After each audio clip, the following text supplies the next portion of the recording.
All right, we got Tampa Bay and Atlanta next on the docket. Tampa Bay is, they're just so inconsistent. And Atlanta, I just was talking about them earlier. The ATL Falcons, as they like to be called, they have really improved. They're not a bad team. They should be, on paper, they should be a 7-9 or 8-8 team this year. They're going to put up a fight.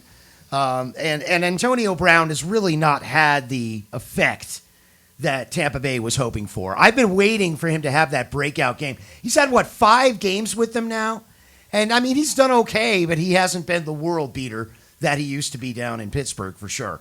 I personally, I'm going to take the Buccaneers in this. I do think they'll cover. It's a 6-point spread. Yeah, they'll cover that. I like the Bucs by probably about 8 in this one. All right.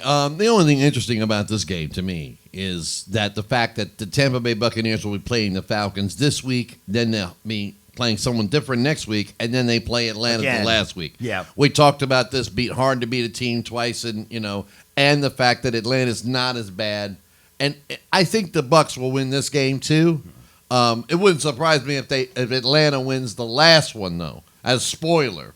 And take Tom Brady down because, I'm sure somewhere in the back of the Atlanta Falcons players and Matt Ryan's head, they would love to get some revenge on Tom Brady after that Super Bowl meltdown. Probably isn't that the biggest Super Bowl collapse of all time? I mean, it is. I remember that game so well because I think in the third quarter, midway through, I was like, this is over. It's over. The Falcons are going to win the Super Bowl. I can't believe it. And the next thing you know, I went back and turned the TV on, and they're 7 points down. And I'm like, what? Huh? And it was crazy. Let me tell you what I remember about that Super Bowl. I remember that with about 2 minutes left in the third quarter, one of the people I was watching the game with, made very loud proclamation that the game was over. And then said, what do you think, Jay? And everybody got kind of quiet. I don't know. I guess they looked to me for, pick leadership. And I said, no, it's not over. And they said, and the guy said, you really think that the Patriots can come back and beat the Falcons? I said, yes, I do. And, another 10, 15 minutes later, it looked like it was definitely over, but I never said it was. And the interesting thing about it was I had quite a bit of money riding on that game, by the way, in various different forms and various different bets. And I watched while no one else did. None of my friends, none of the people at my Super Bowl party made it to the end. Everybody turned off and walked out and tuned out and crashed out and sacked out and passed out halfway through the fourth quarter when the game was clearly out of hand and the Patriots had no chance. And nobody that I know watched the end of that game except for, I guess, you. Because, you were just saying you saw the end of it. No one I know. And the next morning when I'm texting everybody, I'm like, hey, how about that game? How about the Falcons? And everybody's like, what about it?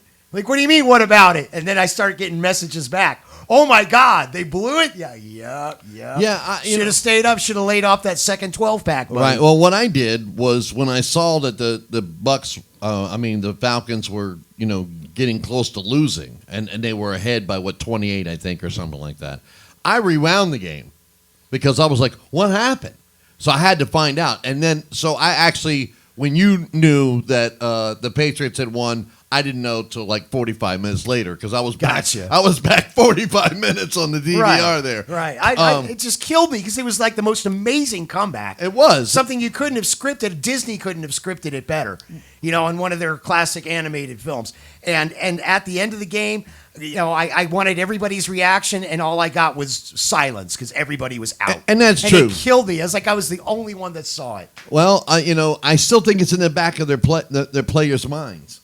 Now, either A, they're going to get over that, and they're going to beat Tampa. You never really get over that. They're going to beat Tampa, either this one or the next one, even though I'm picking Tampa. You're picking Tampa. Sizzle, who you got? Tampa.